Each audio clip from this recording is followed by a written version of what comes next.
Hello，大家好，我是小懒。眼瞅着呀，9月3号就要到了，这日子呀，对于咱们中国人来说啊，是刻在骨子里的记忆。抗日战争胜利纪念日，今年啊是整整的80周年。咱们国家准备在这个北京啊办一场盛大的纪念活动，还要搞阅兵式。这本来是咱们自家的大喜事儿，是庆祝和平、缅怀先烈的庄严时刻。可是你猜怎么着？有人急了呀，有人坐不住了，有人快疯了呀！谁呀？又是日本。就在昨天啊，8月24号，日本那个挺有名的共同社跟商量好了似的，用这个中文、英文、日文好几种语言啊，在这个全球网站上发了一篇独家爆料。那个标题那个内容，我看完了第一反应就是，嘿，这帮人现在是连装都懒得装一下了啊！这篇报道里说啊，有日本外交消息人士透露，日本政府已经通过外交渠道给欧洲、亚洲好多国家都打了招呼，在背后怂恿人家说，哎，那个中国9月3号要搞那个什么抗日胜利的周年活动和阅兵，我们强烈呼吁你们啊，可千万别去啊！你听听啊，你听听这话，这是什么操作？这就好比你们家要办80岁老寿星的寿宴，请了街坊四邻来热闹热闹，结果当年那个把你家砸得稀巴烂的恶霸，他不但自己不来道歉，还挨家挨户去敲门，跟邻居们说，哎，你们可千万别去啊，他家办寿宴就是为了提醒大家，我当年揍过他，他这是在搞我，你们去了就是不给我面子。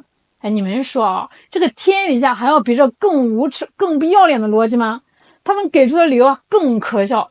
他们说，这个中国搞的这一系列的活动，又是中国抗日战争胜利，又是世界反法西斯战争胜利80周年，这里头啊有2大问题：第一，过度聚焦历史；第二，反日色彩浓重。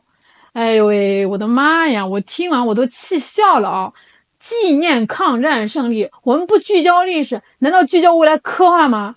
纪念反法西斯战争，你一个前法西斯轴心国说我们反日色彩浓重，那不然呢？难道我们还要办个活动夸你当年侵略的好，侵略的呱呱叫吗？这脑回路哦，是正常人能想得出来的吗？所以啊，这个日本政府就通过他们在这个全世界的大使馆跟各个国家去解释啊，说我们这次啊活动的企图不良，是想在国际上推广中方主导的正确历史，所以强烈呼吁各国领导人，你们可得想清楚了，别往北京跑，免得着了中国的道。你看啊，他们自己都把正确历史这4个字给说出来了，他们怕的就是正确的历史呀，他们怕的就是阳光下的真相啊！要说逆天的啊，除了这个日本政府这波骚操作，还有他们那个雅虎新闻下边的评论区，那地方啊，简直就是个大型粪坑啊！看多了我都怕我眼睛都白内障。为了不污染大家的耳朵，我特地呢挑了几条味没那么冲的，给大家念叨念叨。哎，你们就感受一下这帮人的脑子里面到底都装了些啥。这第一条啊，上来就开舔。这是日本出色的积极外交啊！中国邀请全世界，如果我们就去旁边看着，那不就等于我们默认了吗？就好像我们理亏一样。这次政府的态度啊，正是我们民众想要的。希望以后在领土领海被侵犯时，别光发个遗憾声明，要拿出行动来抗议，甚至是阻止。听见没？倒打一耙，贼喊捉贼啊！他们把这种阻挠别人纪念正义胜利的下三滥手段称之为出色的积极外交，而且这还不够，希望政府以后更强硬。这说明什么呀？说明这种扭曲的毫无反省的价值观在日本是有相当大的市场的。再来看第2条，这条更是重量级，简直是无耻出了新高度。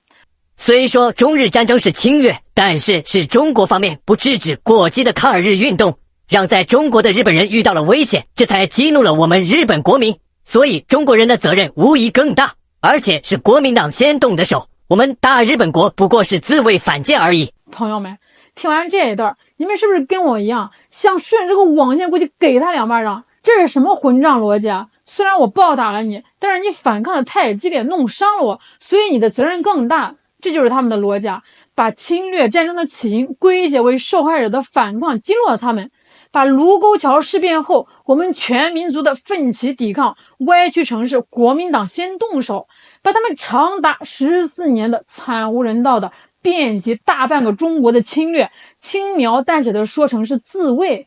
我今天就把这个话给挑明了，任何为侵略战争洗白的人，有一个算一个，全是人类文明的渣子。他们的祖宗啊，要是知道后代是这副德行，估计得从这个坟里爬出来，把他们塞回去重造。别急，还有呢。第3条，我们是不是应该更早一点就开始向世界指出中国的不当之处，劝大家别参加反日活动呢？之前一直默不作声啊，现在总算是有进步了。我希望日本就算遭到抗议，也要坚持下去。你看看啊，这位还觉得委屈上了，觉得政府以前太怂了，现在终于硬气起来了，敢于公开指责受害者不当了。在他的世界里，纪念历史、守护真理成了一种不当的反日活动，这已经不是简单的右翼思想了，这是彻头彻尾的良知泯灭。最后一条是他们最常用的伎俩之一，挑拨离间。抗日战争主要是美国支援蒋介石的国民党打的，跟领导八路军的那个红色政权有什么关系呢？这话说阴险不阴险啊？他们就是想通过这种方式割裂我们的历史，否定中国共产党在抗日战争中的中流砥柱作用。他们试图告诉世界，也告诉我们自己，你们的胜利跟你们现在的执政党没关系，从而瓦解我们的民族认同感和历史自豪感。但是历史就是历史，正面战场国民党数百万将士浴血奋战，我们将永远铭记他们的功绩。但是敌后战场，共产党领导的八路军、新四军和抗日游击队牵制了数百万日军，让他们陷入了人民战争的汪洋大海，这也是不可磨灭的事实。抗日战争是中华民族全民族的抗战，是我们同胞用鲜血和生命换来的胜利。其实你们这些跳梁小丑3言2语就能歪曲能否定的。所以日本这次挑在80周年这个节骨眼上整这么个烂活目的也是再明显不过了。他们就是怕我们通过93大阅兵这样的大型国际活动，把抗日战争胜利和世界反法西斯战争胜利的正确叙事讲给全世界听。他们怕我们掌握历史的话语权，怕他们在国际上苦心经营多年的和平无辜的形象被历史的真相撕得粉碎。所以他们才像个怨妇一样到处去告状，去嚼舌根，希望别的国家别来，或者至少别那么积极的来，好让我们的纪念活动显得冷冷清清，从而削弱我们在国际舞台上的道德号召力。但是我得告诉大家，像这种禽兽不如、脏心烂肺的史诗级烂活这日本已经不是第一次干了，这帮人是有前科的。咱把这个时间倒退10年，回到2015年的9月3号，咱们国家举办的抗战胜利70周年纪念活动的时候，那会儿这个日本政府就一模一样的跳出来恶心过我们。70周年的阅兵式搞的是非常成功，全世界都看到了我们的军威和国威。结果阅兵式刚一结束，当时日本的官房长官叫菅义伟，就是那个后来当了首相现在已经下台的那个，他立马就开了个记者会，大言不惭的谴责我们，说什么中国不应该把焦点过度对准过去不幸的历史，而是应该展示面向未来的姿势。